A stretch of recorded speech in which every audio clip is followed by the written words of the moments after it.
அருமையான காலவெளியில மறுபடியுமாக ஏலிமீன் ஜீவ நீர்க்கு வழியாக சந்திக்கிறேன். தேவன் உங்களை ஆசீர்வதிப்பாராக. இந்த கால வேளையில வரக்கூடிய 3-4 வாரங்களுக்கும் தேவன் கட்டுகிற வீடு அல்லது தேவன் உலாவுகிற வீடு, தேவன் எப்படி ஒரு வீட்டை ஆசீர்வதிக்கிறான் பல தலைப்பிலே உங்க மத்தியிலே இந்த செய்தியை கொண்டு வர இருக்கிறேன். இன்னைக்கு கர்த்தர் கட்டும் வீடை குறித்து பார்க்க போகிறோம்.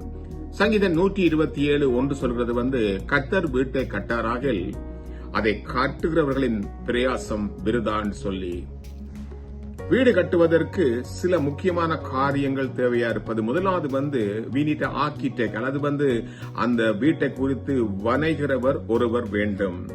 வேதம் சொல்றது தேவன் நம்மை வனைக்கிறவர் அல்லது அவர்தான் வடிவமைக்கிறவர். இஸ் ஆர்கிடெக்ட், டிசைன் பண்ணுகிற தேவனாய் இருக்கிறார்.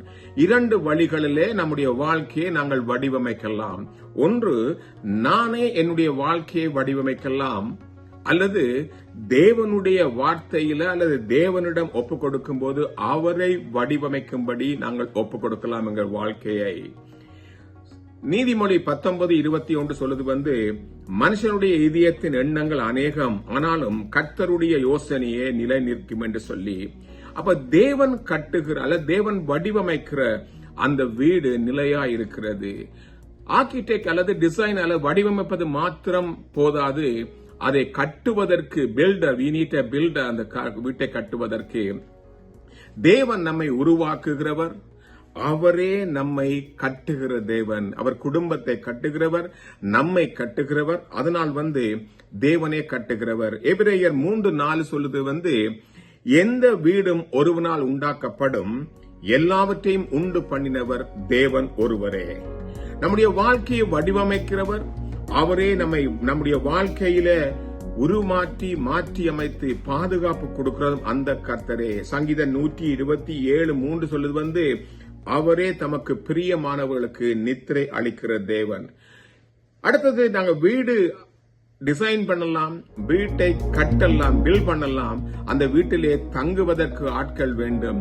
சங்கீதம் 127 4 பேர் அந்த வீட்டிலே குடியிருக்கிறார்கள். உண்டு வேலை செய்யக்கூடிய ஒரு மனுஷன், அடுத்தது கற்பத்தை சுமக்கக்கூடிய ஒரு பெண், அடுத்தது ஒரு குழந்தை. இவர்கள் 3 பேருக்கு நடுவிலே பல தடவைகள் வார்த்தை வருகிறது, கர்த்தர் கர்த்தர் கர்த்தர். அப்ப தேவனும் அங்கே கூட இருக்கிறார்.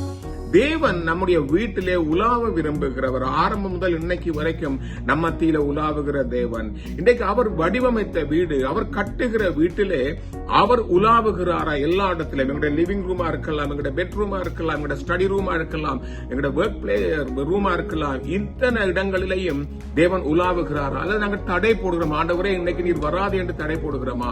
ஏனென்றால் அவரே வடிவமைக்கிறவர், அவரே கட்டுகிறவர், அவரே எங்களை வணைந்து கொள்கிறவர், அவரை பாதுகாப்பு கொடுப்பதனால் அவருக்கு சகல அதிகாரங்களும் உண்டு. அவர் எங்க வீட்டிலே எல்லா இடங்களிலும், என்னுடைய வீட்டின் வாழ்க்கையின் எல்லா நிலைகளிலையும் அவர் கடந்து வருவதற்கு, அப்படி கடந்து வருகிற தேவன் உங்க வாழ்க்கையில நிச்சயமாக அவர் உலாவத்தக்கதாக, அவர் தோட்டத்திலே உலாவின தேவன் இன்றைக்கு உங்க வாழ்க்கையிலே உலாவும்படியா விரும்புகிறார். அவர் கட்டுற வீடாக நம்முடைய வீட்டை, நம்முடைய வாழ்க்கையை மாற்றிக்கொள்வோம். அல்லாவிட்டால் எல்லா காரியமும் மாயையாகிவிடும்.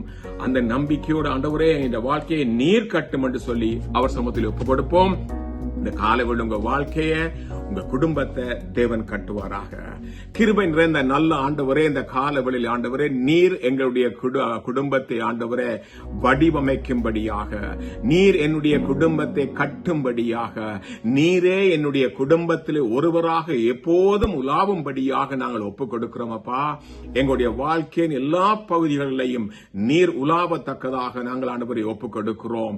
எந்த ஒளிவு மறைவான காரியங்களும் எங்க வாழ்க்கையில இல்லாதபடி ஆண்டவரே எங்களுடைய எல்லா நிலைகளையும் நீர் பரிபூர்ணமாக உலாவத்தக்கதாக உம்முடைய பரிபூர்ண கரத்தில் எங்களை தாழ்த்தி கொடுக்கிறோம். ஏனென்றால் நீர் கட்டுகிற தேவன், உமக்கு சகல அதிகாரங்களும் உண்டாண்டவரே. அப்படி இருக்கும்போது நீர் எங்களுக்கு பாதுகாப்பு கொடுக்கிறீர்.